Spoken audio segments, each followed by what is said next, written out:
The library at Hollow Creek High School was the oldest part of the entire campus. Everything else had been modernized: bright white hallways, polished linoleum floors, security cameras on every corner, and a glass-walled cafeteria filled with sunlight.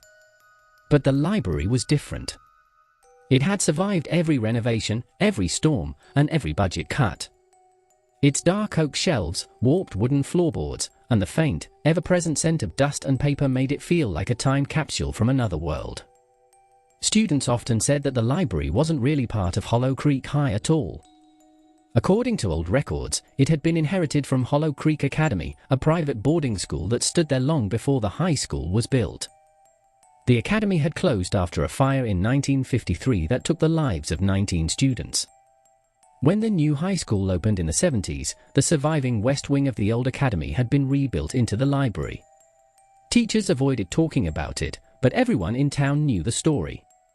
Still, the strangest rumor of all was about the last shelf, the one tucked away in the farthest corner of the back wall, half hidden by shadows and a sagging curtain.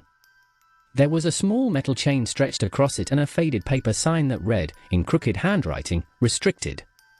Do not open." Nobody ever questioned it too seriously.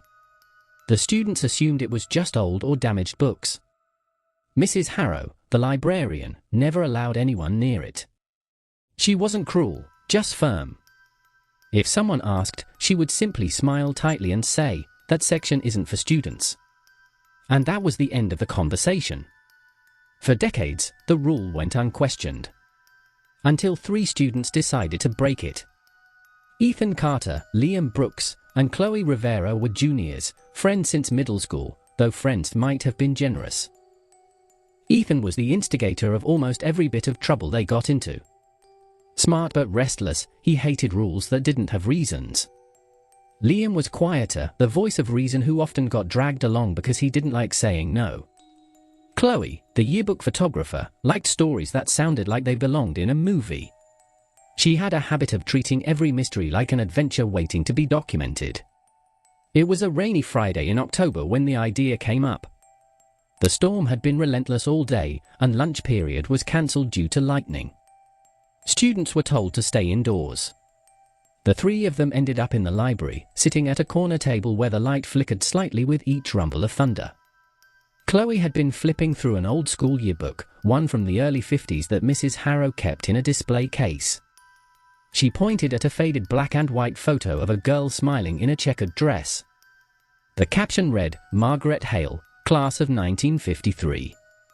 Chloe whispered that her older sister had told her a story about the fire, how Margaret Hale was the only student marked present in the attendance records after the tragedy. All the others were listed as missing or deceased. Ethan grinned, intrigued. A mystery. A name. A forbidden part of the library. He said they should see if that shelf really held old records. Liam tried to laugh it off, but he couldn't hide the nervous glance he cast toward the dark back corner.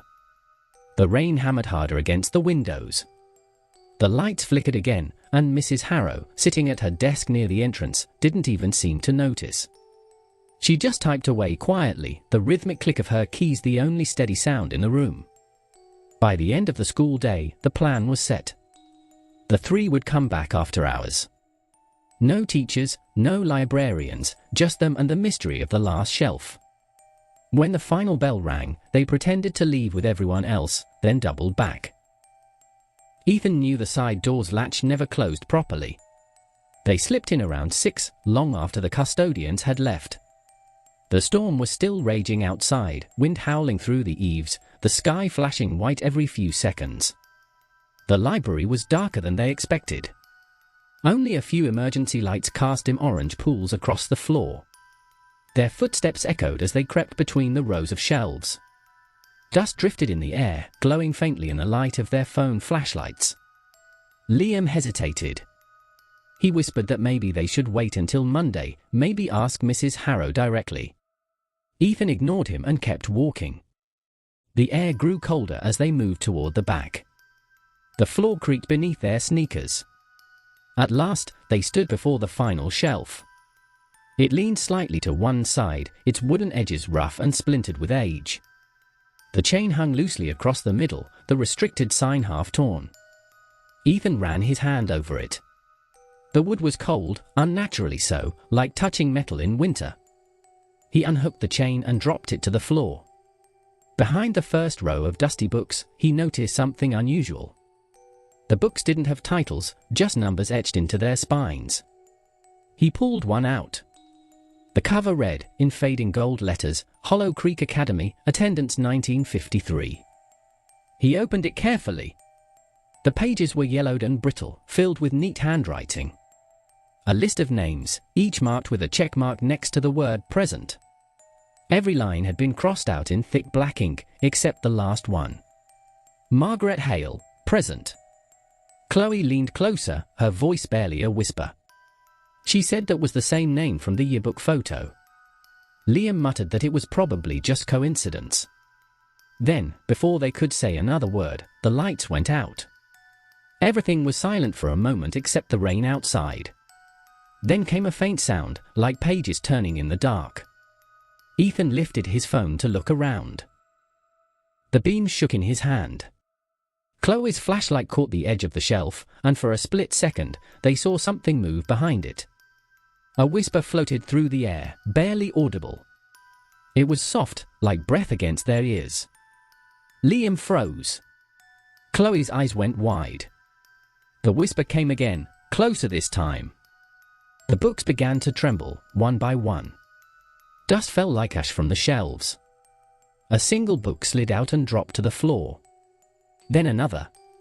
Then all at once, they began to fly outward, scattering across the room. Ethan picked up the attendance book again, his hands trembling. A new line of ink was appearing beneath Margaret Hale's name. His breath caught. He dropped the book. Liam grabbed his arm, shouting that they had to go. But the whisper was growing louder now, overlapping, multiplying, voices of dozens of students all murmuring the same word. Present. Present. Present. They ran for the exit.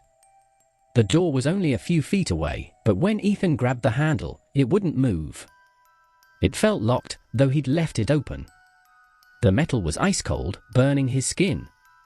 He yanked harder. Nothing. The library fell silent again. Then came a deep, creaking sound from behind them. The last shelf had shifted forward, scraping against the floor. Behind it, a thin sliver of light glowed through a crack in the wall. Ethan turned slowly. He could see what looked like a narrow passage hidden behind the shelf. He stepped toward it before the others could stop him and pushed the shelf aside. A rush of cold air swept out, carrying the faint scent of smoke and something older, something burnt and forgotten. Beyond the crack was a small room, its walls blackened by soot. A single desk sat in the center, covered in ashes and half-melted candles. On the far wall, written in faded red paint, were the words, "All students must be accounted for." The air was so cold that their breath came out in visible clouds. Ethan's flashlight flickered. On the desk lay another attendance sheet, charred around the edges. He picked it up carefully. Every name was marked present, but the last few had been crossed out violently, gouged through with what looked like fingernails instead of ink. Liam whispered that they needed to leave, but before they could move, a soft sob broke the silence. From the corner of the room, a figure emerged, a girl in a burned school uniform. Her skin was pale and cracked, her hair hanging in clumps over her face.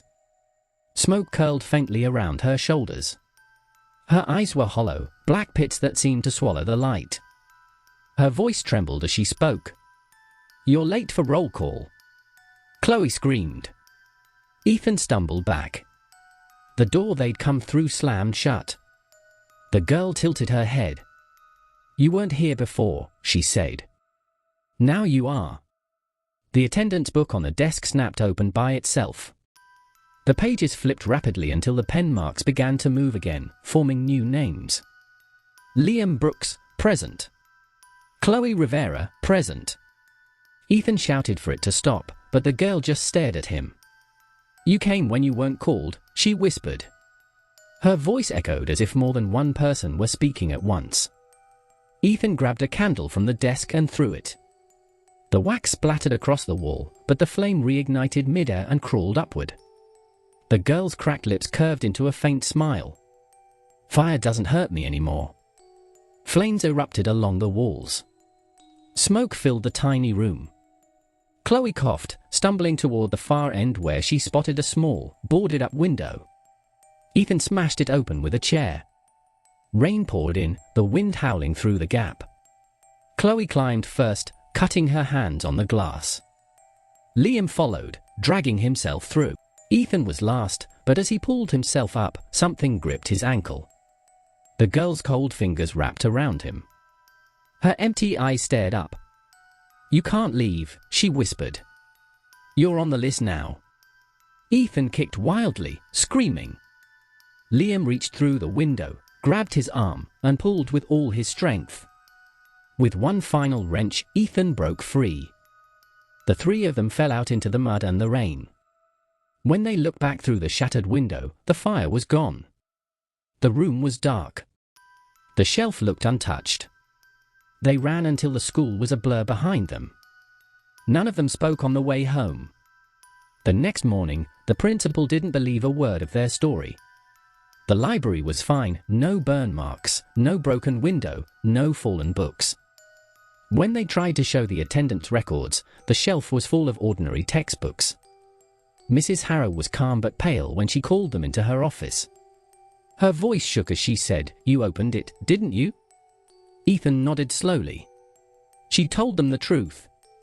Margaret Hale had been a student the night the academy burned down.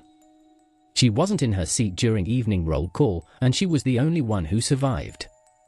When they found the attendance book in the ashes, every name had been marked present except hers. For years, the staff believed her spirit lingered, still trying to finish attendance. That was why the shelf was sealed, the books hidden, so no one would disturb her routine. Chloe whispered, "So she stayed?" Mrs. Harrow's eyes filled with tears. She stayed to finish roll call. After that day, things changed. Chloe stopped coming to the library altogether. Liam transferred schools at semester break. Ethan tried to act like nothing had happened, but he started having dreams, always the same one. He'd hear the whisper behind him, soft and slow. "Present." He'd wake up drenched in sweat, his phone alarm showing 3:33 a.m. every time. 3 weeks later, Chloe didn't show up to class. Her locker was open.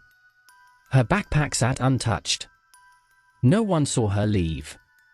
When Ethan went to the library that afternoon, the restricted sign was gone. In its place was a new one, "Do not disturb during roll call." On the librarian's desk sat the old attendance book, perfectly clean. Only one fresh name was written on the page. Chloe Rivera, present. Beneath it, a blank line waited, the pen resting beside it. Ethan Carter, he didn't stay long enough to see it finish. Now, years later, Hollow Creek High has been renovated again. The library is bright and modern, with glass walls and touchscreen computers. Students love the new look, but in the far corner, there's still one untouched section, a single old shelf with no catalog number. Sometimes, during morning roll call, a student might swear they hear something from that direction. A faint scratching sound, like a pen moving across paper. And if they linger a moment too long, they'll feel a chill brush against their ear and a soft, calm voice whisper one word.